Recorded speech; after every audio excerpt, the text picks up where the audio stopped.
Hop, hop, hop, hop, hop, hop. Het is moeilijker voor Havi hoor, met je linkerpoot.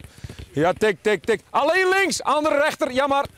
Tak, tak, tak, tak, tak, tak, tak. Wat vinden de meesten eigenlijk ervan, de supporters, dat Henk de Jong in waarom stapt? Nou ja, dit weer een van de betere beslissingen van het bestuur de afgelopen tijd, heb ik begrepen.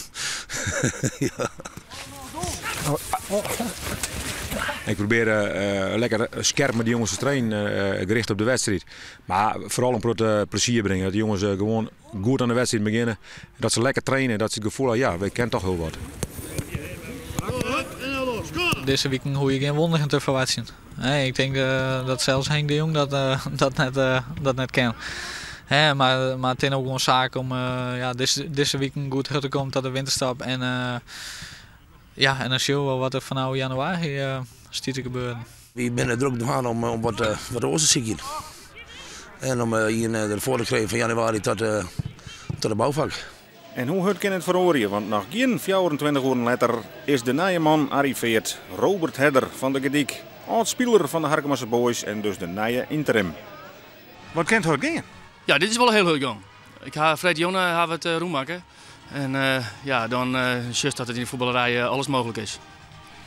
Wie is het vrij kwam, want toen best bij Leicester Eagles stoppen. Maar ja, toen best eigenlijk voor de slag en ook bij een topklasse op veld. Ja, sinds de voetballerij heb ik nooit eens een keer een periode van rust gehad. Dus ik sta nu ongeveer een week aan de kant. En ik ben een type die moet bezig blijven. En nu komt Harkema op mijn hoek en dat is fantastisch natuurlijk. En dus kan Henk de Jong weer vol slijn concentreren op Cambuur. Maar hij zorgt vanzelfs zijn grote leefde nog wel even spelen in Capelle. En die beginnen heel sterk onder de wedstrijd, want dit is de tweede minuut. Uit de hoekskop van Gert-Jan Rotman is het Marvin Richard die de 1-0 ondertekent. Hij komt voor Jacob de Vries en kopt vrij in. Een domper van de boys die toch graag nog wat punten hellen willen voor de winterstop. En hier ligt het wermeester in, maar dit is Jordi van Wijk en die had een hele knappe onderschepping. Oebeles Kokker. Kan hij nog wat extra's brengen? Jan Kreese voorzet en René van der Wij maakt het tot nog mooier aan. Na 12 minuten is de stand weer in liekwicht. Maar een Krees uit vierde aanval. De paas is scherp, het hakje van der Wij is heel mooi. En Sasti en de boys weer helemaal Jonken Capelle, de nummer 6 van de topklasse. En zit er misschien nog wel meer in, want ja, de boys die willen graag op eigen veld wat zien letten. Een blokje, René van der Wij. En die helpt verwoestend uit.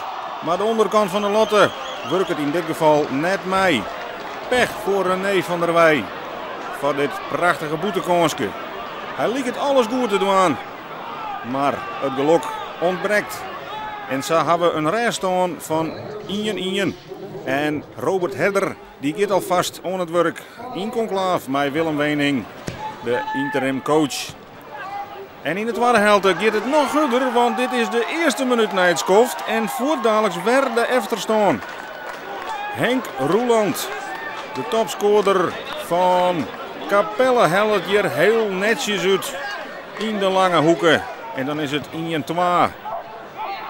En dan hadden de boys op jacht naar die ontsluiting. En liep het hier een nijdeelregel. Er wordt fluiten voor de overtreding. En er liep toch een aardige kans om te komen. Maar er is nog een vrije trap van Oebeles Kokker. En daar valt de goal. 2-2 in de 22e minuut. Hij komt op naam van Koos Werkman. Maar hij wordt ijsmakken terug Marvin Richard.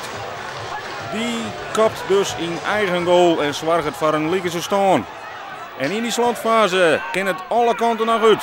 Oebeles Kokker voor de volle winst? Nee, het blijft 2-2. En zo kan Henk de Jong mij een liekspul voor de tweede keer afscheid nemen van Harkemasse Boys. Ja, als dat nou zit, ben ik klaar. Ik krijg de jongens een hand. Bedankt voor de samenwerking. Ik vind het eigenlijk jammer dat Robert al contacteerd is. Want ik ben zo prachtig met die jongens aan het werk. En, maar kleren, dan maak ik weer voort. Hè. Dat wist ik van tevoren. Dus ik heb geen enkel probleem. Hè. En dat ik zei uit wie waarom kom ben ik voort. Dus nee, dat is weer oud dan. Maar die me wel even wat. Jawel. Hoe moeilijk is het om een clubicoon als Henk de Jong op te volgen? Geen flauw benul. Ik ben zeer benauwd. Henk die had zien strijden voor het zinnen hier bij Harkemasse Boys. Nou, ik ga hier zelf 2 jaar voetballen. Dus ik had er een heel goed gevoel bij.